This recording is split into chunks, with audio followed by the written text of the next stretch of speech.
एक भिखारी को भीख देना एक व्यक्ति के लिए इतनी बड़ी मुसीबत बन गई कि पुलिस के द्वारा धारा 223 बीएनएस के अंतर्गत उसके अगेंस्ट एफआईआर दर्ज कर दी गई। तो दोस्तों, खबर आपको थोड़ी अटपटी लग सकती है कि आखिर ऐसा कैसे हो सकता है कि कोई व्यक्ति किसी भिखारी को भीख दे और उसके अगेंस्ट एफआईआर दर्ज हो जाए। लेकिन बिल्कुल सही खबर है, ये आज ही टाइम्स ऑफ इंडिया में आई है दोस्तों। तो दोस्तों, हुआ क्या था ये पूरा हम मामला जानेंगे। तो दोस्तों, 1 जनवरी 2025 को इंदौर एडमिनिस्ट्रेशन के द्वारा, जो इंदौर सिटी है मध्य प्रदेश की, उसके द्वारा एक आदेश पारित कर दिया गया था कि यहाँ पर जो बैगिंग है, भीख मांगना और भीख देना, दोनों ही यहाँ पर पूरी तरीके से बैन कर दी गई और कोई अगर ऐसा करेगा तो उसके अगेंस्ट एफआईआर दर्ज की जा सकती है, ऐसा आदेश पारित किया गया था। और उसी के अनुक्रम में ये जो एफआईआर दर्ज हुई है वो हुई है। दोस्तों, ये ऐसा आदेश क्यों पारित किया गया? तो दोस्तों union ministry of social justice and empower का एक प्रोजेक्ट था जिसके तहत यहाँ पर 10 सिटीज़ को, 10 शहरों को, देश के 10 शहरों को यहाँ पर बेगर फ्री बनाना था।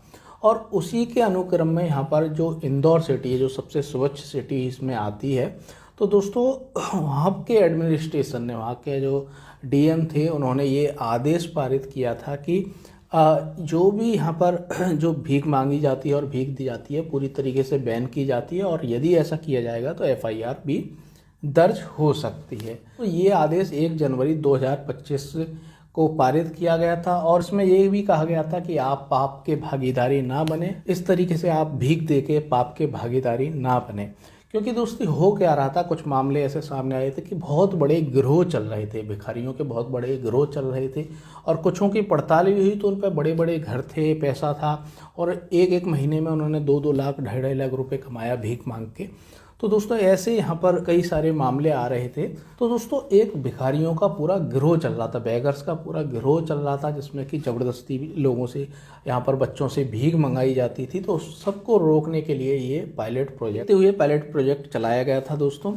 और इसमें एडमिनिस्ट्रेशन ने एक यहाँ पर रिवॉर्ड की, एक इनाम की भी घोषणा की थी कि कोई ऐसी खबर देता है कि कोई भीख मांग रहा है या भीख दे रहा है तो उसे 1,000 रुपये का इनाम दिया जाएगा। और कई लोगों को ये इनाम मिला भी, गुप्त रूप से ऐसी सूचना दी जाती है। तो 1,000 रुपये का आप यहाँ पर इनाम आपको मिलेगा।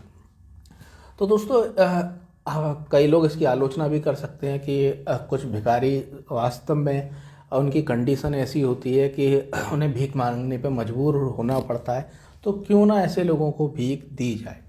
तो दोस्तों, बात सही है। और ये एफआईआर जो दर्ज हुई है इसके अगेंस्ट यदि हाई कोर्ट में जाएगा, जब हाई कोर्ट में इसको चुनौती दी जाएगी तो बात आएगी उसके फंडामेंटल राइट्स की, कि यहाँ पर जो आर्टिकल 21 है जो बात करता है जहाँ पर right to life and personal liberty की, तो वो कहाँ गई यहाँ पर। तो एफआईआर ये टिकेगी ऐसा मुश्किल लगता है मुझे। तो एफआईआर ये कहाँ पर दर्ज हुई, किसके अगेंस्ट हुई, ये हम जान लेते हैं। तो दोस्तों, ये अननोन पर्सन के अगेंस्ट हुई है, इसकी अभी आइडेंटिटी यहाँ पर पता नहीं चली है। और इसने भीख किसको दी थी, एक महिला को दी थी जो कि मंदिर के सामने यहाँ पर भीख मांग रही थी, उसको यहाँ पर भीख दी थी। तो दोस्तों, अब हम थोड़ा लीगल पॉइंट पे आ जाते हैं कि धारा 223 बीएनएस क्या है। यानी कि जो धारा 223 भारतीय न्याय संहिता है, जो कि आईपीसी की पुरानी धारा क्या थी, 188 आईपीसी। तो ये है disobedience to order duly promulgated by public servant.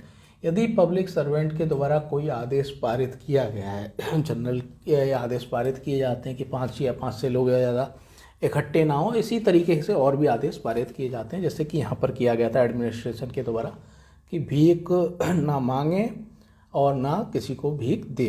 तो इस आदेश का यहाँ पर पालन नहीं किया गया था। तो यदि पब्लिक सर्वेंट के द्वारा कोई आदेश दिया गया और आप उसका पालन नहीं कर रहे हैं तो आपको यहाँ पर 1 साल तक की सिंपल इम्प्रिजमेंट हो सकती है और यहाँ पर आपको फाइन 5,000 रुपये तक का उस पर जुर्माना हो सकता है। दोनों में से कोई भी सज़ा हो सकती है और इसमें सिंपल इम्प्रिजमेंट की बात की गई है। तो दोस्तों, ये था आज का महत्वपूर्ण टॉपिक। और ये जो अभी ऑर्डर आया केवल इंदौर सिटी के लिए, पूरे देश के लिए नहीं, इंदौर एडमिनिस्ट्रेशन के द्वारा पारित किया गया और इंदौर सिटी के लिए है। आपके इस आदेश के ऊपर क्या विचार हैं, आप ज़रूर कमेंट बॉक्स में कमेंट करके बताएं।